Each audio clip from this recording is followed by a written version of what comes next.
Yeah, so we were on Djokovic today. That did not go well. Um, you know, Alcaraz played incredibly well. I didn't think he had that in him. I thought once he played Djokovic, it was going to be like a difference in class.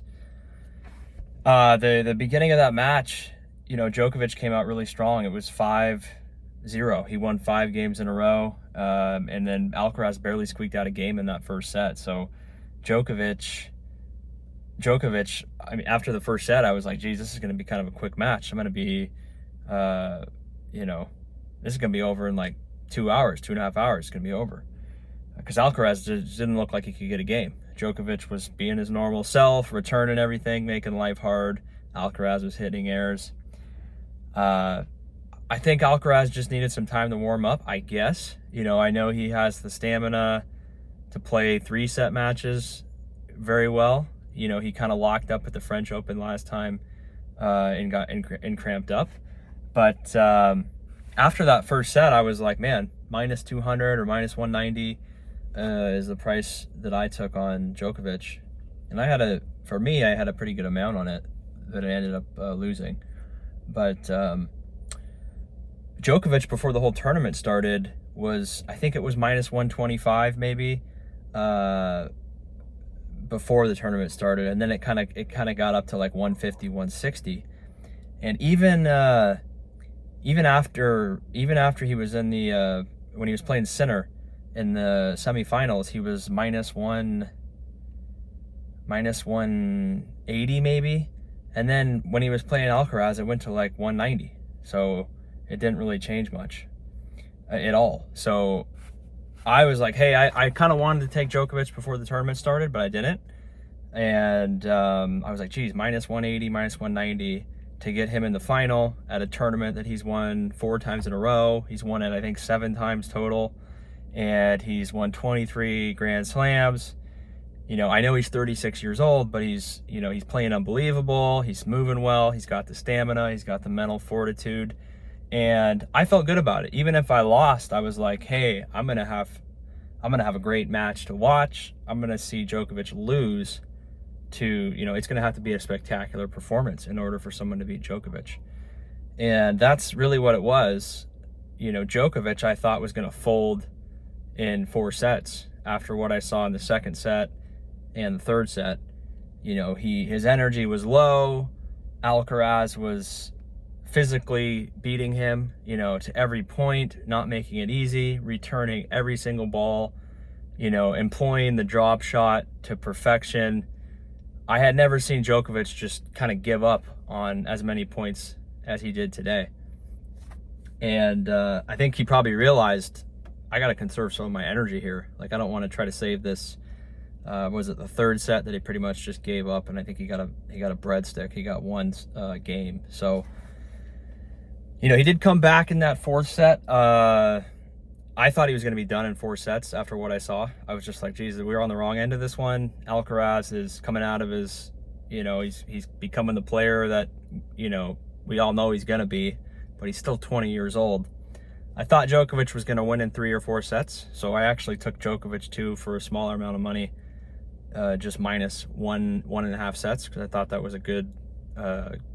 I thought the match wasn't going to go 5 sets, but if it did, I thought Djokovic was going to lose, because Djokovic pretty much beats everyone in 3 to 4 sets. If it went 5 sets, I was thinking, all bets are off. Like, hey, anything could happen, because I didn't even think Djokovic was going to go 5 sets. I thought he was going to clean up pretty much everyone in 3, maybe 4 sets, even Alcaraz. I really didn't expect Alcaraz to play as good as he did. I mean, I knew he was capable of it. I knew he plays really well on clay, but his serve, I thought Djokovic was going to be able to kind of square his serve up and get into more rallies, but Alcaraz was amazing. I mean, he was returning every ball. Djokovic does that shot where he kind of stretches for it and he does the backhand cross court. And I had never seen anyone consistently return that ball, because you have to get up on the net and then do a volley. And Alcaraz was just getting that every time and ending the point on that shot. And Djokovic just couldn't do anything. It was, hey, he tapped his racket a few times, good point, and that was it. So I knew when it went 5 sets, I was like, I think we're gonna lose this one, because Alcaraz was clearly playing better than him. Alcaraz played better than him every single set, I think, besides the first one. Even in the set where Djokovic won, the fourth set, you know, he only beat him one game. It was still kind of neck and neck. And, you know, Alcaraz was in every one of those games. I think one of the games went like 27 minutes long. It was like, was it 13 deuces or 17 deuces? I don't know. But it didn't bode well. You know, the points that go long are going to favor the younger guy. And Djokovic, you know, even though everyone says he's got great endurance, he does. He really does. But today, for the first time ever that I can remember, certainly in the last several years, he looked gassed. And he was kind of giving up and, you know, realizing he was maybe playing a guy that had the potential to beat him. And he did. He did. So I was fine with it either way. I knew I was like really happy to get Novak Djokovic in a Grand Slam final at Wimbledon at a reasonable price, you know, minus 190 in the final. I didn't even have to do anything before he got to the final. So, and Alcaraz played better. I really felt good after the first set. I thought it was going to be quick because I was like, geez, this is Joker. You know, this is what he does, right? He's cleaning you up easy on the service games. You know, Alcaraz is making mistakes. He's flustered. Djokovic is, you know, doing what he does, making everything tough. Boy, how the tides turned incredibly quickly. And Djokovic had a chance in that second set in the tiebreak to serve it out. I think he did. I think it was 6-5, and I think he had one more serve, and he couldn't do it, and then he ended up losing that set. So really could have gone either way. I think Alcaraz is in a class of his own. You know, I think Djokovic is still capable of beating him, you know, on any given day for the next probably year or two. But Alcaraz is there's no one that can, you know, Medvedev can't stay with him, Sinner can't stay with him, you know, Tsitsipas, no way. No one. There's no one that's, if he's healthy, he's going to win probably just about every Grand Slam,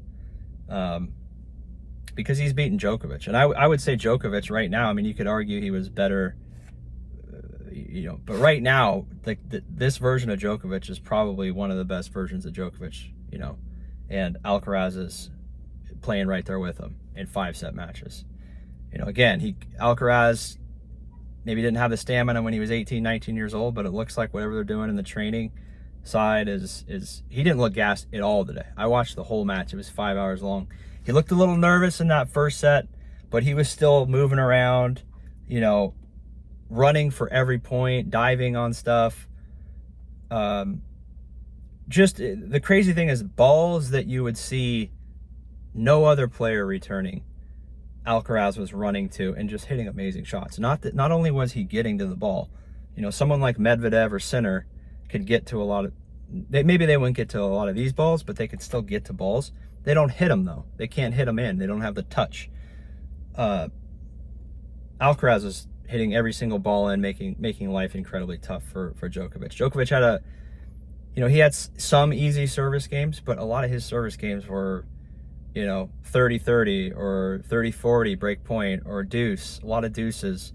Djokovic didn't serve well either. He was hitting a lot of, not a lot of double faults, but a lot of faults, a lot of second serves, a lot of points that Alcaraz was kind of able to square up and turn into rallies.